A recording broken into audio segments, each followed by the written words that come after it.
Assalamualaikum warahmatullahi wabarakatuh.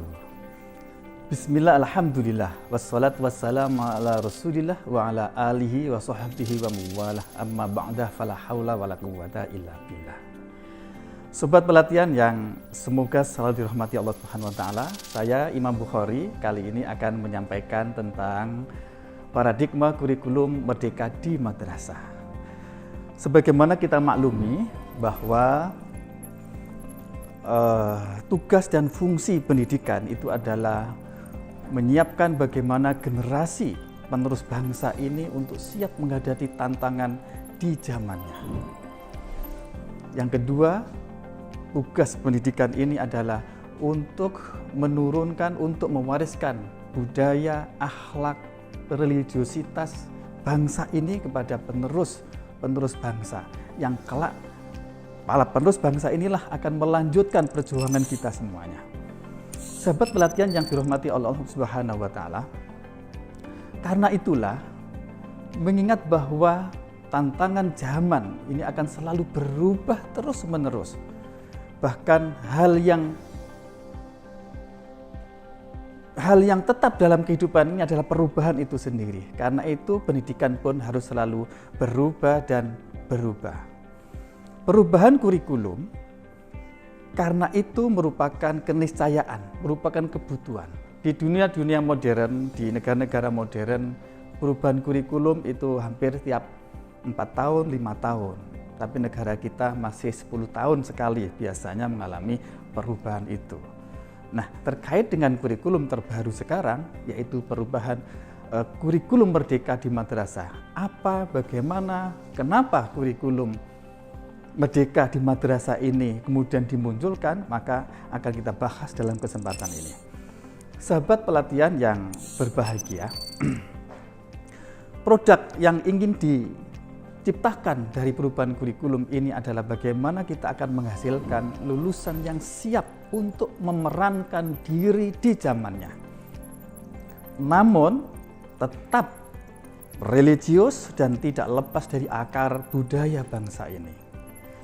Memerankan diri di zamannya, artinya bahwa anak-anak ini nanti kelak pada zamannya dia diharapkan bisa memerankan kehidupannya ini untuk membangun kesejahteraan umat manusia ini. Itu yang kemudian disebut dengan khalifatullah fil ard. Namun khalifatullah fil ard saja tidak cukup, harus dibarengi dengan menjadi ibadatullah, menjadi hamba Allah yang baik. Nah, mengawinkan antara menjadi khalifatullah fil ard dan menjadi ibadatullah fil ard, inilah kemudian ingin dicapai dengan pendidikan di madrasah. Namun demikian, tentu kita tidak menginginkan anak-anak kita, murid-murid kita belajar di madrasah, mendalami ilmu agama, itu kemudian lepas dari akar budayanya. Lantas dia menjadi orang asing di negaranya sendiri.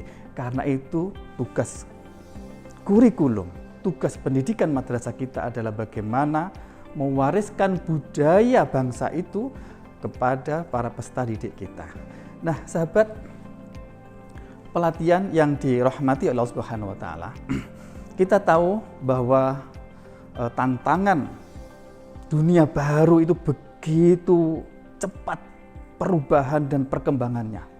Bahkan OECD dalam penelitiannya menyatakan bahwa perubahan dunia begitu cepat, kalau pendidikan kita, dunia pendidikan madrasah kita tidak mengikuti perkembangan itu, maka bisa jadi madrasah kita akan ditinggalkan oleh umat ini.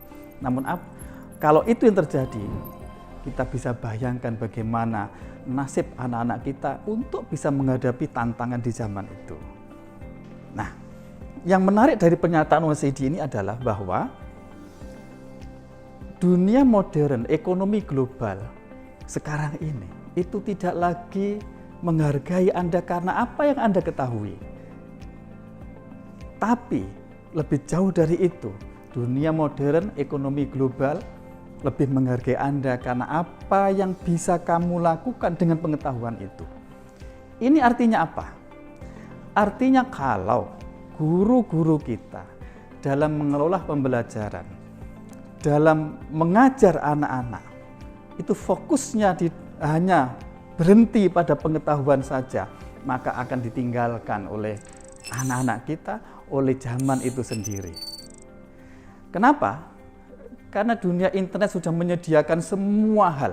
Coba, apa sih yang tidak bisa dijawab oleh internet sekarang itu? Coba, pertanyaan apa yang nggak bisa dijawab oleh internet, dunia internet? Semuanya ada. Misalnya kita ingin mendapatkan penjelasan tentang bagaimana cara memasak rendang yang paling enak.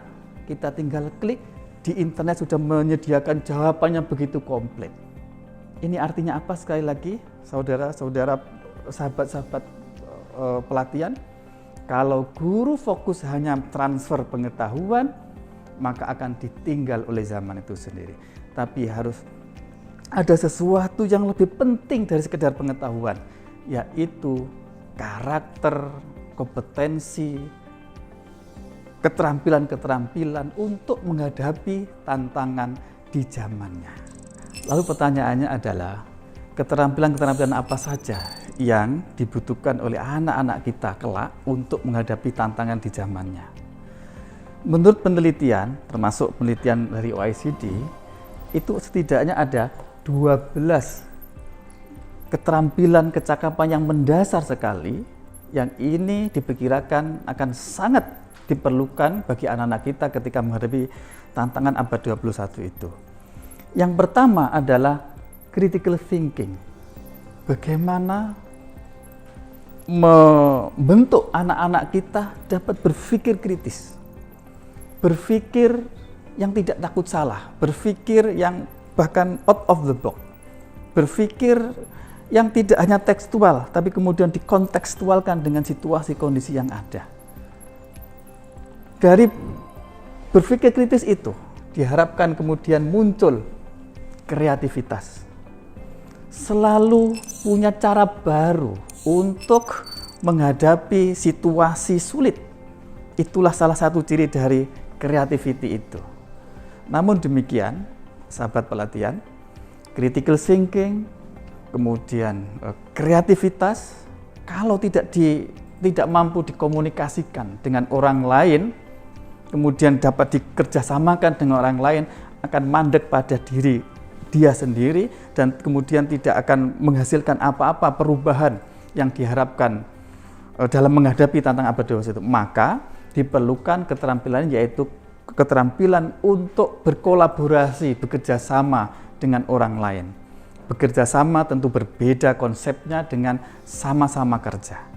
Bekerja sama artinya dapat bekerja bersama orang lain yang saling melengkapi, kekurangan seseorang dilengkapi dengan kelebihan orang lain, dan itu kerjasama untuk menuju satu tujuan. Disitulah ada nilai gotong royong. Kalau bahasa kita sering digunakan bahasa gotong royong, kolaborasi. Nah, untuk bisa kolaborasi diperlukan komunikasi. Kemampuan berkomunikasi bagi anak-anak kita, bagaimana mengkomunikasikan ide-ide gagasan kepada orang lain sehingga orang lain bisa menerima dan mau berkolaborasi, ini menjadi penting dibekalkan kepada peserta didik kita.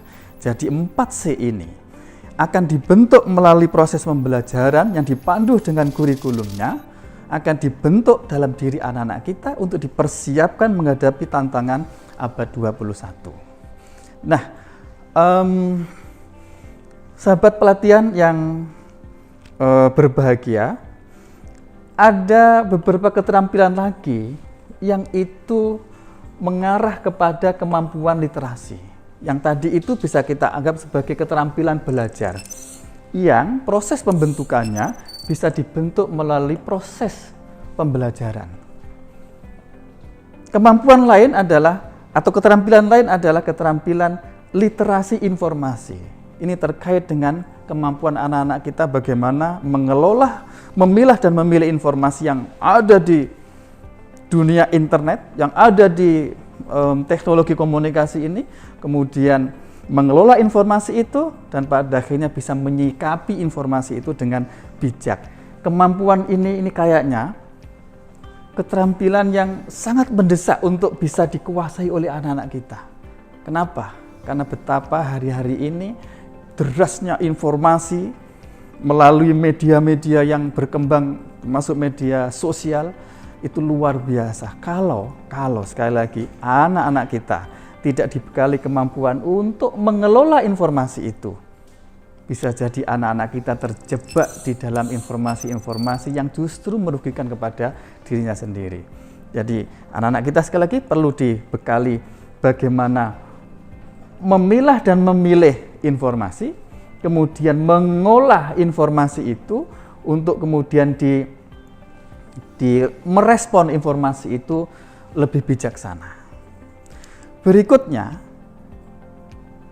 keterampilan dasar yang perlu kita tanamkan kepada peserta didik kita adalah literasi media. Ini terkait dengan bagaimana anak-anak kita menggunakan media, termasuk media sosial tentunya, menggunakan alat-alat teknologi, ini bersambung dengan kemampuan berikutnya, yaitu literasi teknologi.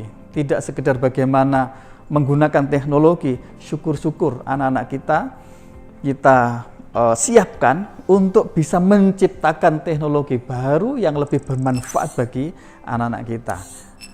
Nah, berikutnya, keterampilan mendasar yang diperlukan oleh anak-anak kita dalam menghadapi tantangan 2021 adalah keterampilan yang terkait dengan keterampilan bagaimana menjalani hidup dan karakter. Karakter inilah nanti kelak akan mengendalikan bagaimana peserta didik kita menggunakan kemampuan critical thinking dan kemampuan menggunakan teknologi itu. Kita bayangkan bagaimana kalau anaknya cerdas, kreatif, pandai menggunakan teknologi, ternyata tidak berkarakter. Karena itu karakter menjadi sangat penting di dalam pendidikan kita. Nah, karakter yang dibutuhkan adalah fleksibel, tidak kaku, karakter kepemimpinan untuk bisa mengendalikan, mempengaruhi orang lain ke jalan yang benar, kemampuan untuk berinisiatif, kemampuan untuk productivity, untuk memproduk karya-karya yang bermanfaat bagi orang lain, dan kemampuan social skill atau kemampuan bersosialisasi.